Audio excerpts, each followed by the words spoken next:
Good morning बच्चों, मैं उदय शंकर और आज की इस वीडियो सेशन में हम लोग कुछ बेहद इंपॉर्टेंट वर्ड्स की बात करेंगे। ये सभी वर्ड्स पिछले कई परीक्षाओं में कई बार पूछे जा चुके हैं और आगे भी पूछे जाने की इनकी प्रबल संभावना है। इसके अलावा ये सभी वर्ड्स हमारे डेली लाइफ में बहुत इंपॉर्टेंट है। आप अंग्रेजी में कुछ भी पढ़ते हैं, कुछ भी सुनते हैं, आपको ये वर्ड बार बार देखने को मिलेंगे। तो हम अपने अब सीधे बिना समय को गंवाए अपने इस लेक्चर को स्टार्ट करते हैं। आज का हमारा जो सबसे पहला जो वर्ड होगा वो होगा एबोहर। ठीक है ना। देखिए, अगर आप किसी से कोई चीज एबोहर करते हैं तो आप उससे नफरत करते हैं, लेकिन नफरत करते हैं नैतिक कारणों से। ठीक है ना। एबोहर का अर्थ होता है नफरत करना, लेकिन नैतिक कारण से। एबोहर का अगर हिंदी कहा जाए तो इसका हिंदी होता है नफरत करना। ठीक है ना, लेकिन कारण दिया जाता है नैतिक कारण।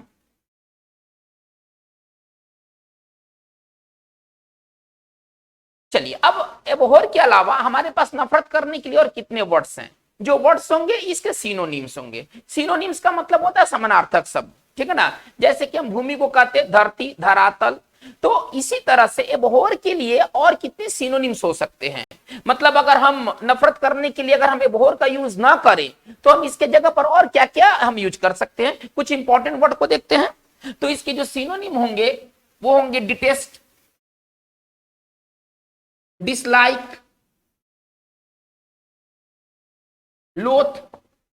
देखिए, इन सबका अर्थ होता है नफरत करना। नफरत करने के लिए और भी वर्ड हैं। ठीक है ना, लेकिन अभी मैं समझता हूं कि इतना अभी के लिए पर्याप्त है।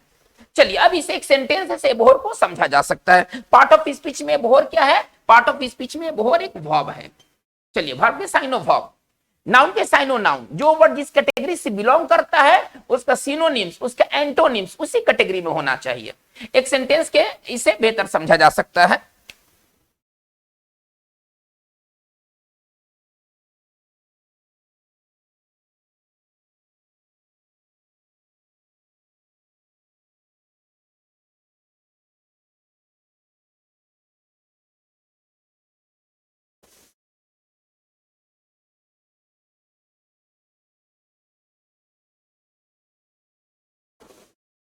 चलिए, आप इसको देख सकते हैं। इसमें ना नैतिक कारण दिया गया है। हमें हिंसा से नफरत करना चाहिए, हमें नस्लवाद से नफरत करना चाहिए। ये सारे कारण नैतिक कारण हैं। ठीक है। तो चलिए, अभी हम इसे बनाते हैं। हम लोग को हिंसा के किसी भी रूप से नफरत करना चाहिए। हम इसे कैसे बनाएंगे? चलिए, पहले हम लोग के लिए उठाते हैं। तो वी चाहिए वर्ब। चलिए, वी शुड। चलिए, अब नफरत करने के लिए बोर्ड पर 4 वर्ड है, लेकिन कारण वाक्य में नैतिक कारण दिया गया है, अतः हम एबोहर का यूज करेंगे। ठीक है ना। We should abhor violence, violence in any form. तो ये बच्चों ये एबोहर का यूज रहा। ठीक है ना। एबोहर का अर्थ होता है नफरत करना नैतिक कारण से। चलिए, हम बात को हम आगे की ओर ले चलते हैं। हमारा जो अगला जो वर्ड होगा वो होगा एब्रोगेट। देखिए, एब्रोगेट जो पार्ट ऑफ स्पीच में एब्रोगेट भी वर्ब है। ठीक है ना। एब्रोगेट का मतलब होता है समाप्त कर देना, खत्म कर देना, किसी नियम, किसी कानून, किसी संधि समझौता को। अगर आप किसी नियम, कानून, संधि, समझौता को रद्द करते हैं, खत्म कर देते हैं, तो आप उसे एब्रोगेट करते हैं। ठीक है ना। तो एब्रोगेट का मतलब होता है खत्म करना, रद्द करना। अब इसके लिए और कितने सिनोनिम्स हैं? चलिए, उन सिनोनिम्स को देखा जाए। एनल समाप्त कर देना, रेसाइंड खत्म कर देना, ठीक है ना, एबोलिश समाप्त कर देना। तो बहुत सारे इसके सिनोनिम्स हैं। ठीक है ना, खत्म करना और समाप्त करने के लिए। और इस सभी का प्रयोग होता है नियम, कानून जैसे चीजों को खत्म करने में। ठीक है। तो एब्रोगेट का हम हिंदी क्या लिखेंगे? समाप्त करना, खत्म कर देना।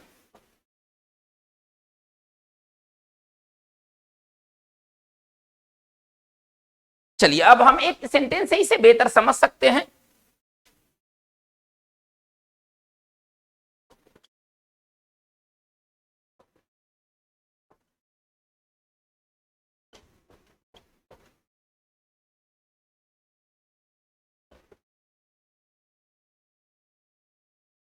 चलिए, आप इस वाक्य को देखिए, क्या कहा गया है। मोदी सरकार द्वारा आर्टिकल 370 को समाप्त कर दिया गया। 370 क्या था? एक विशेष सुविधा कश्मीर को दिया गया था। ठीक है ना। 370 के अंतर्गत चलिए पहले हम इतना उठाते हैं कि 370 को समाप्त कर दिया गया। कैसे लिखेंगे? आर्टिकल 370 was abrogated ठीक है ना, by the Modi government, by the Modi government. चलिए अब हम बात को हम आगे बढ़ाते हैं। हमारा जो नेक्स्ट वर्ड है वो है एक्युमुलेट। हमारा अगला जो वर्ड है वो है एक्युमुलेट। बहुत जबरदस्त वर्ड है एक्युमुलेट। एक्युमुलेट वर्ब है। एक्युमुलेट का मतलब होता है जमा करना, इकट्ठा करना। अगर आप कोई चीज को जमा करते, इकट्ठा करते हैं काफी दिनों के उपरांत, तो आप उसको एक्युमुलेट करते हैं, ठीक है ना। तो एक्युमुलेट का सिनोनिम्स और क्या हो सकता है देखा जाए, to collect, to collect, to gather, ठीक है ना। अगर आप किसी चीज को कलेक्ट करते हैं, गैदर करते हैं, तो आप उसको एक्युमुलेट करते हैं। जैसे कि हम लोग क्या कर रहे हैं, वर्ड्स को क्या कर रहे हैं, धीरे धीरे सीख रहे हैं, धीरे धीरे वर्ड्स क्या हो रहा है, इकट्ठा होते जा रहा है, तो हम लोग वर्ड्स को क्या कर रहे हैं, एक्युमुलेट कर रहे हैं, ठीक है। चलिए अब हम इस एक सेंटेंस से बेहतर समझ सकते हैं एक्युमुलेट के यूज को।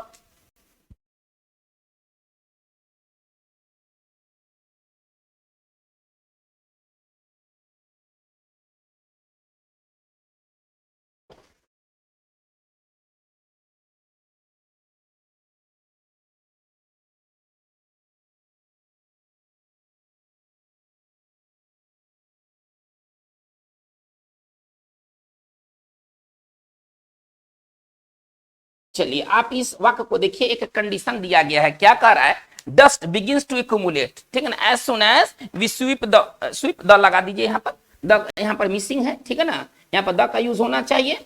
चलिए पूरा वाक्य कैसे हम हिंदी में समझेंगे, dust begins to accumulate as soon as we sweep the floor. इसका हिंदी क्या निकलेगा कि जो ही हम लोग सरफेस जमीन को बहार देते हैं, बहारते ही, ठीक है ना, बहारने का काम भी खत्म हुआ नहीं कि जो डस्ट है वो एक्युमुलेट होने शुरू हो जाते हैं। चलिए तो ये एक्युमुलेट का यूज रहा।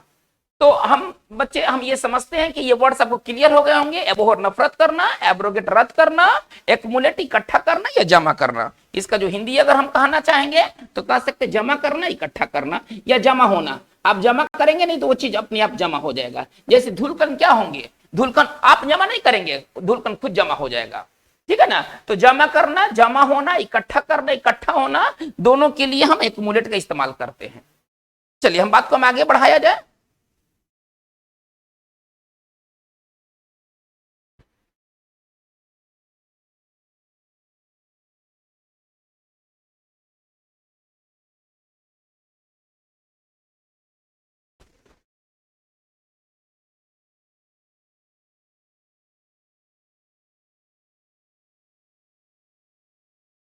हमारा नेक्स्ट वर्ड है वो है एकॉर्ड।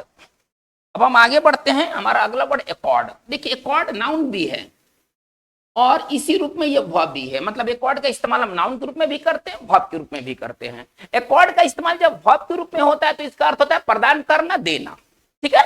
तो अगर आप कोई चीज को, अगर आप किसी को एकॉर्ड करते हैं तो आप उसे देते हैं, ठीक है। अब चलिए ये वर्ब है और ये प्रीपोजिशन अपने साथ क्या लेगा, तो एकॉर्ड अपने साथ प्रीपोजिशन टू लेगा। ये फिक्स बात हो गया।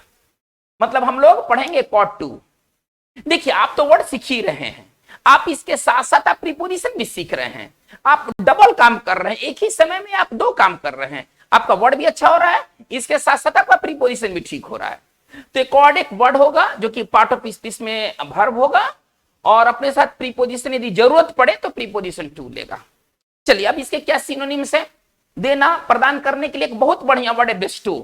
देखिए बेस्टो का भी अर्थ होता है प्रदान करना या देना, लेकिन दोनों के बीच अंतर क्या है। एकॉर्ड टू लेता है और बेस्टो के साथ यदि वाक्य बनाया जाए तो बेस्टो के साथ हम ऑन प्रीपोजिशन का प्रयोग करेंगे, ठीक है ना, बेस्टो ऑन होता है। चलिए अब इस एक सेंटेंस से बेहतर समझा जा सकता है एकॉर्ड को।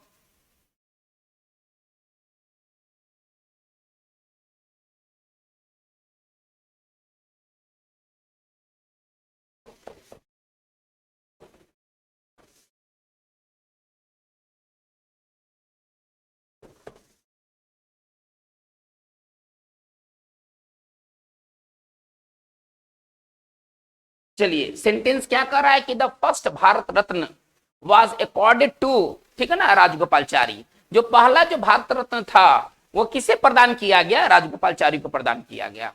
चलिए अब हम बात को हम आगे बढ़ाते हैं। तो हमारा नेक्स्ट वर्ड एक्विट, जबरदस्त। ये जबरदस्त वर्ड है एक्विट। एक्विट का मतलब होता है बरी कर देना, ठीक है ना, दोष मुक्त कर देना किसी न्यायालय द्वारा, किसी कोर्ट द्वारा। अगर कोर्ट किसी को अगर वो बरी करता है, दोष से मुक्त कर देता है, तो कोर्ट उसे एक्विट करता है। चलिए इक्विट वर्ब होगा और जरूरत पड़ने पर प्रीपोजिशन क्या लेगा, ऑफ लेगा। ये आपको एक तरह से दिमाग में रखना होगा। ये सब फिक्स प्रीपोजिशन है, प्लस दे दिया तो अब इसमें कोई तरह का हेर फेर नहीं होगा। हिंदी चाहे को, में, से, पर, लिए, हिंदी चाहे कुछ भी क्यों ना हो, इक्विट के साथ हम ऑफ लगाएंगे। चलिए इक्विट का मतलब होता है दोष मुक्त करना। अब दोष मुक्त करने के लिए और कितने वर्ड है, मुक्त करने के लिए और कितने वर्ड है, तो चलते हैं एब्सॉल्व, दोष मुक्त करना, एक्सोनिरेट, ये सब टॉप क्लास के सिनोनिम्स हैं, आप ऐसे समझिए, ठीक है ना। अगर आप किसी को एब्सॉल्व करते हैं, एक्सोनिरेट करते हैं, तो आप उससे दोष से मुक्त कर देते हैं। लेकिन एक्विट का जो यूज होता है ना, कोर्ट के मामलों द्वारा होता है। अगर कोई व्यक्ति कोर्ट से यदि वो बरी पाता है तो वो एक्विट होता है, ठीक है। एक सेंटेंस से बेहतर समझा जा सकता है।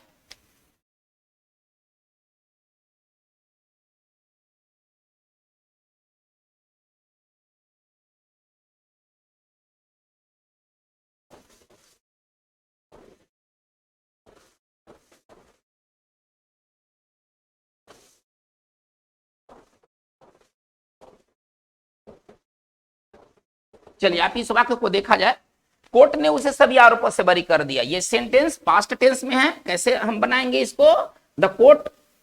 चलिए इसके बाद वर्ब उठाएंगे, बरी करने के लिए एक्विट है तो द कोर्ट एक्विटेड हिम।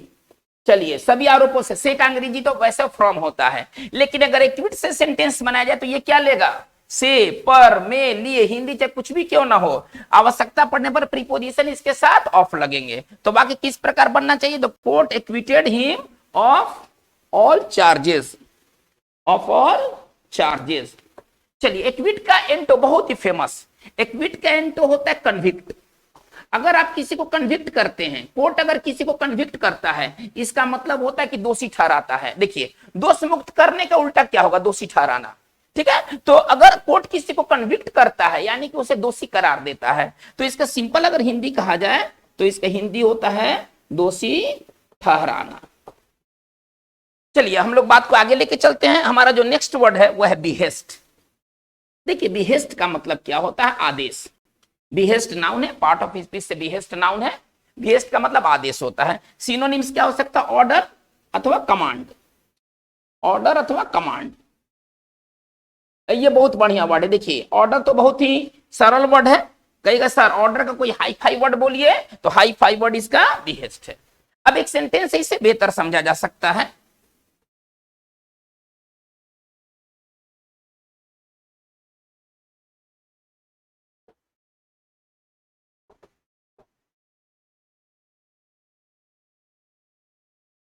आप इस वाक्य को देखिए, इस वाक्य पर थोड़ा सा गौर कीजिए। क्या वाक्य कह रहा है, क्या कि ही वाज सस्पेंडेड, उसे निलंबित कर दिया गया, ठीक है ना, at chief minister's behest, chief minister के आदेश पर। चलिए हम लोग बात को आगे लेके चलते हैं।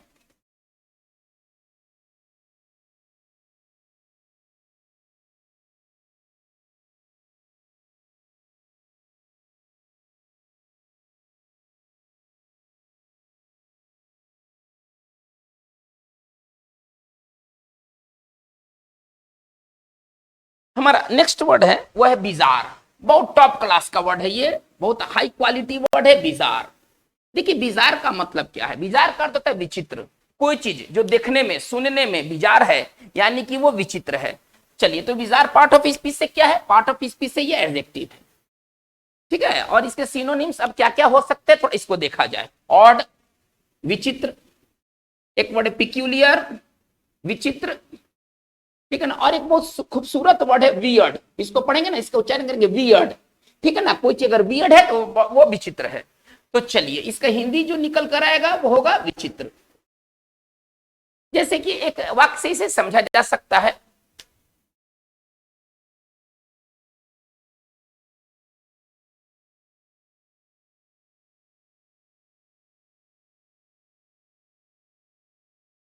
आप इस वाक्य को देखिए। क्या कह रहा है कि आज सुबह एक विचित्र घटना घटी। चलिए एक विचित्र घटना घटी पर इतना उठाते हैं, विचित्र के लिए क्या वर्ड हम लोग पढ़ाई कर रहे हैं, बिजार। कैसे लिखेंगे, ए बिजार इंसिडेंट। घटना के लिए क्या वर्ड है, इंसिडेंट। टेक प्लेस मतलब होना, घटित होना। चलिए पास्ट टेंस है, क्या लिख सकते हैं, टुक प्लेस। आज सुबह की बात कही जा रही है, क्या लिखेंगे, दिस मॉर्निंग।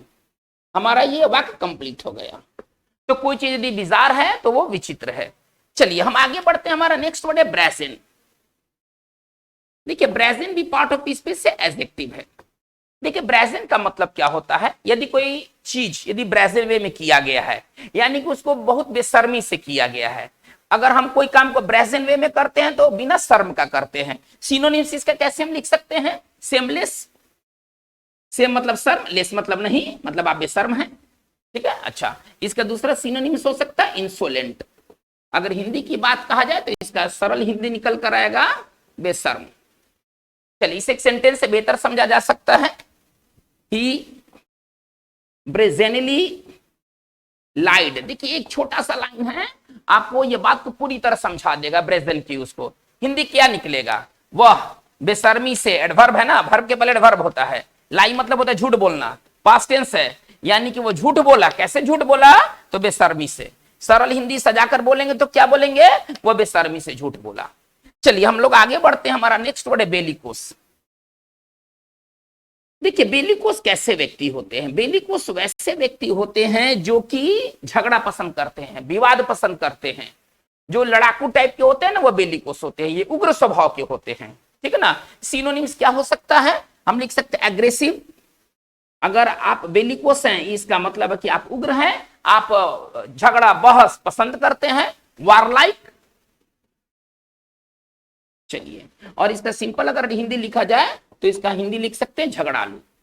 जैसे कि इसको सिंपल वाक्य हम ऐसे समझ सकते हैं, he is a man of bellicose nature, यानी कि वो इस तरह का आदमी है जो झगड़ा और विवाद को पसंद करता है। He is a man of bellicose nature. चलिए हम बात को हम आगे बढ़ाते, कैलस। हमारा अगला वर्ड है कैलस। देखिए कैलस का मतलब क्या होता है, कोई व्यक्ति कैलस है तो इसका मतलब है कि वो निर्दयी है, उसमें कोई दया नाम का चीज नहीं है। तो कैलस के सिनोनिम्स हम कैसे लिख सकते हैं, हम इसको लिख सकते हैं मर्सीलेस। मर्सी मतलब दया, और जिसमें दया नहीं है वो क्या होता है, मर्सीलेस होता है। तो कैलस का मतलब होता है मर्सीलेस, हार्ड, ठीक है ना, र्यूथलेस। और इसका अगर सिंपल अगर भाषा में हम कह सकते हैं तो हम लिख सकते हैं निर्दयी। चलिए हमें कहना है, एक वाक्य को देखा जाए यहां पर,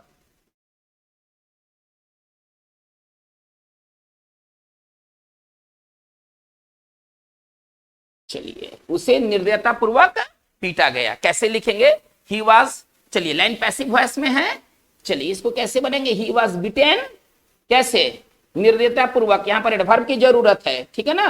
कैसे लिखेंगे, कैलस में क्या करेंगे तो एडवर्ब बन जाएगा, टेलवाई जोड़ेंगे तो एडवर्ब बन जाएगा। देखिए नियम पहले समझिए, अगर किसी एडजेक्टिव में अगर हमें एडवर्ब बनाना है, आप इसमें वाई जोड़ने से क्या पाते हैं, आप एडवर्ब पाते हैं। कैलस क्या था, एडजेक्टिव था, हमें एडवर्ब बनाना था, हमें क्या करना चाहिए, हमें इसमें वाई जोड़ देना चाहिए। तो बच्चों ये बहुत इंपॉर्टेंट वर्ड्स हैं, ये सभी तरह के परीक्षाओं में पूछे जा चुके हैं। अगर आप प्रीवियस ईयर के क्वेश्चन को देखेंगे, वो एसएससी के हो, वो यूपीएससी के हो, वो बैंक के हो, वो चाहे किसी भी एग्जाम्स के हो, ये सभी परीक्षाओं में आने वाले वर्ड्स हैं। चलिए हम बात को आगे बढ़ाते हैं।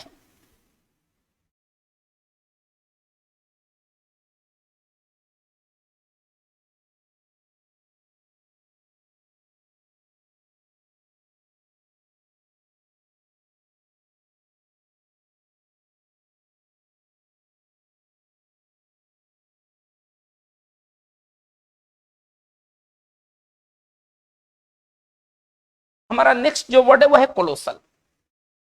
हमारा अगला जो वर्ड है वह है कोलोसल। कोलोसल का मतलब क्या होता है, बहुत बड़ा, बहुत विशाल को कोलोसल कहते हैं।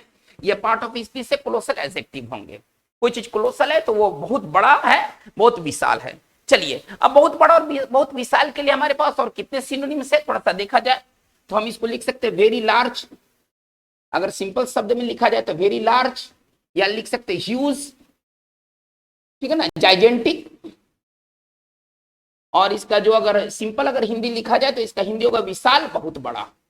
कुछ भी ऐसा हो सकता है, जैसे कि देखिए कोई व्यक्ति है बहुत बड़ी गलती कर दिया, अब उसका मिस्टेक कौन सा मिस्टेक कहलाएगा, कोलोसल मिस्टेक। एक व्यक्ति है बहुत बड़ा गलती कर दिया, उसका मिस्टेक जो कहलाएगा कोलोसल मिस्टेक। एक उपलब्धि, बहुत बड़ी उपलब्धि, आज के समय में यूपीएससी निकालना, आईएएस निकालना कौन सी उपलब्धि है, छोटा मोटा तो उपलब्धि है नहीं, बहुत बड़ी उपलब्धि है। ये कौन सा अचीवमेंट कहलाएगा, कोलोसल अचीवमेंट। चलिए देखिए, पूरे कोविड पैंडेमिक में, पूरे कोविड महामारी में पूरी दुनिया को क्षति उठाना पड़ा, और वो कौन सी क्षति थी? मामूली क्षति नहीं थी, बहुत बड़ी क्षति थी। वो कौन सा लॉस होगा? वो होगा कोलोसल लॉस। तो ये कोलोसल के साथ इस्तेमाल होने वाले नाउन है, जो कोलोसल के साथ फ्रीक्वेंटली यूज होते हैं, ठीक है ना। कोलोसल की mistake, colossal achievement, colossal loss. कोई बॉडी है, कोई पिंड है, बहुत विशाल पिंड है, वो कौन सा बॉडी होगा? वो कोलोसल बॉडी होगा। तो आप इसे सेंटेंस में आप इसको ढाल सकते हैं। चलिए अब हम बात को हम आगे बढ़ाते हैं। एक बहुत इंपॉर्टेंट वर्ड है, पेपर में आपको निश्चित तौर पर मिलेंगे, और वो वर्ड है कंडेम। कंडेम वर्ब है। देखिए कंडेम का मतलब क्या होता है? आलोचना करना, ठीक है ना। अगर आप किसी की कंडेम करते हैं, आप उसकी आलोचना करते हैं। अगर आप कुछ भी अंग्रेजी में पढ़ते हैं, कुछ भी सुनते हैं, तो आपको कंडेम बार बार आपको सुनने को मिलेगा। चलिए अब आलोचना करने के लिए और कितने वर्ड है, ढंग के वर्ड देखा जाए तो इसके लिए वर्ड है डिनाउंस, आलोचना करना, बिरेट, आलोचना करना, ठीक है ना। एक फ्रेजल वर्ब है लैश आउट, आलोचना करना। और आलोचना करने से ना ये डिक्शनरी भरे पड़े हैं, 2-4 वर्ड नहीं है। अगर इसको लिखा जाए तो ये पूरा बोर्ड भर जाएगा, आलोचना करने कितने अंग्रेजी है, ठीक है। तो अगर आप किसी की कंडेम करते हैं, आप उसकी आलोचना करते हैं, इसका सरल हिंदी जो निकल कर आएगा वो होगा आलोचना करना। चलिए अब इसको एक सेंटेंस से समझा जा सकता है।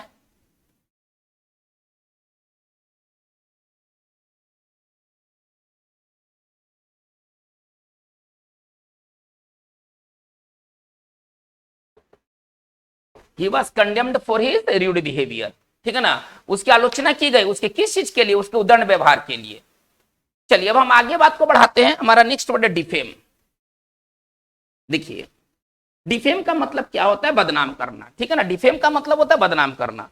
अगर आप किसी को डिफेम करते हैं, आप उसे बदनाम करते हैं, ठीक है ना। इसके लिए बहुत सुंदर वर्ड है, बहुत सुंदर वर्ड है बदनाम करने के लिए, ठीक है। वर्ड है स्लैंडर, बदनाम करना, लाइबेल, बदनाम करना, और भी वर्ड हैं, लेकिन मैं अपने आप को बस यहीं तक रोक रहा हूं। बदनाम करने के लिए बोर्ड पर 3 वर्ड है, ठीक है ना। उसमें डिफेम सर्वाधिक यूज का वर्ड है।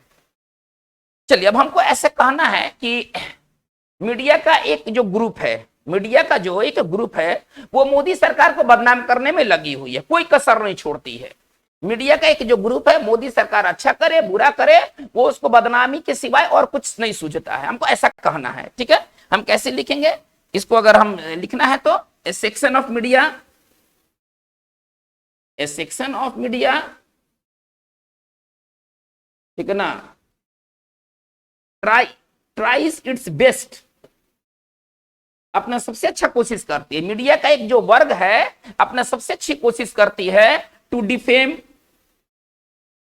The Modi government.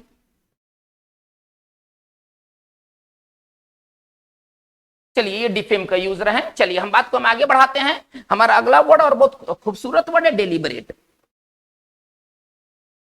चलिए डेलिबरेट जबरदस्त वर्ड है। डेलिबरेट एडजेक्टिव भी है और डेलिबरेट वर्ब भी है, लेकिन इस वीडियो सेशन में हम लोग डेलिबरेट को एडजेक्टिव के रूप में देखेंगे, डेलिबरेट को हम एडजेक्टिव समझ रहे हैं यहां पर, ठीक है। तो चलिए डेलिबरेट एडजेक्टिव है तो क्या होगा?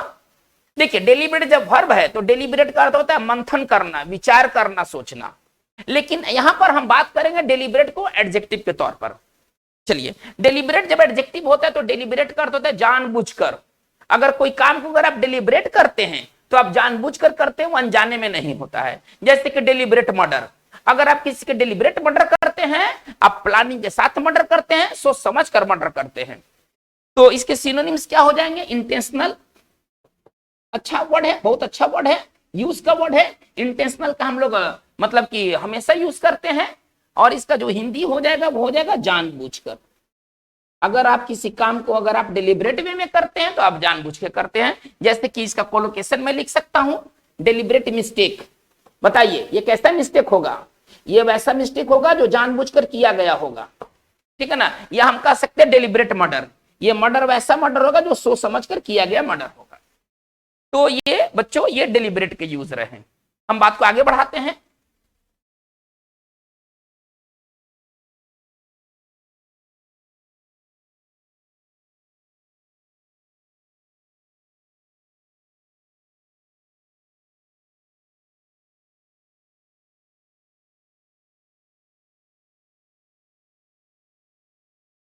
चलिए हमारा जो नेक्स्ट वर्ड है वह है एक्सटोल। हमारा अगला जो वर्ड है वह है एक्सटोल। एक्सटोल का मतलब क्या होता है? प्रशंसा करना, गुणगान करना। अगर आप किसी की एक्सटोल करते हैं, आप उसकी प्रशंसा करते हैं, आप उसकी गुणगान करते हैं। चलिए इसके सिनोनिम्स क्या हो जाएंगे? प्रेस, कॉमन वर्ड तो प्रेस है, लेकिन प्रशंसा करने के लिए ढेरों सारे वर्ड है, जैसे कमेंड। अगर आप किसी की कमेंट करते हैं, आप उसकी सराहना करते हैं, प्रशंसा करते हैं, ठीक है ना। एडमायर,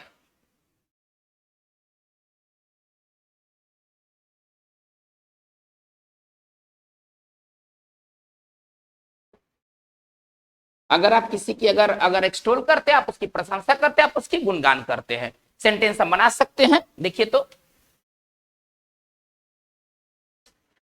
आप लोगों ने पढ़ा होगा कि क्या कहते हैं, गायत्री मंत्र में किस देवता का गुणगान किया गया है? ठीक है ना, एक सवाल है, ये जीएस का भी सवाल है, धर्म से रिलेशन, इसको आप मत देखिए, इसको आप मान के चलिए कि जीएस का सवाल है और ये कई बार पूछा भी गया है। तो गायत्री मंत्र में ना भगवान सूर्य की गुणगान किया गया है। हम इसे सेंटेंस के रूप में कैसे बनाएंगे? ठीक है, अगर हम ऐसे लिखते हैं,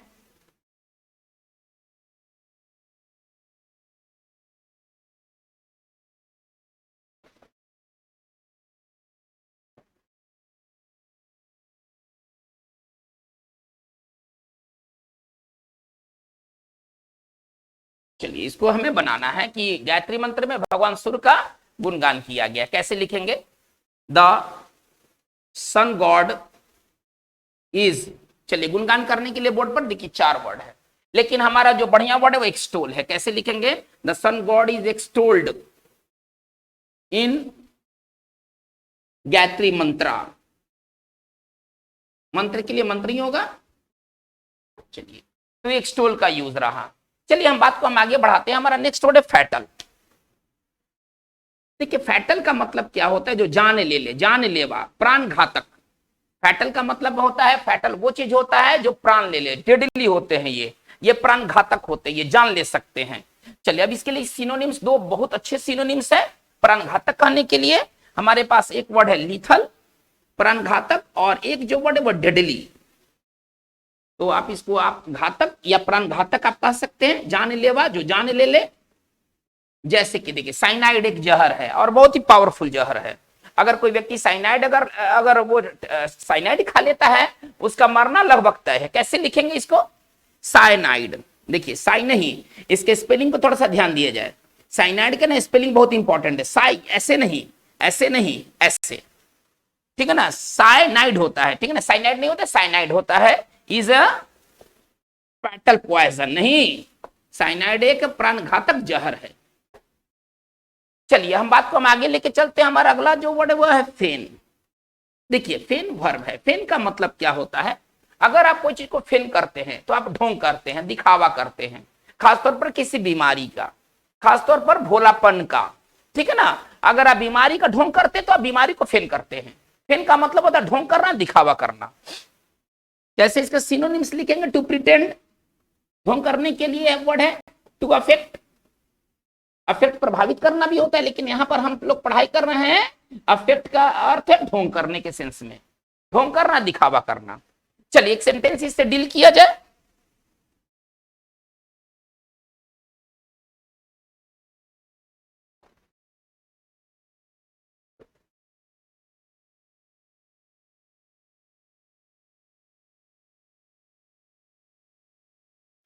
चलिए क्या ये लिखा गया? When it comes to walking, जब काम करने की बारी आती है, सी फेंस एन इलनेस, ठीक है ना, वो एक बीमारी का ढोंग करती है।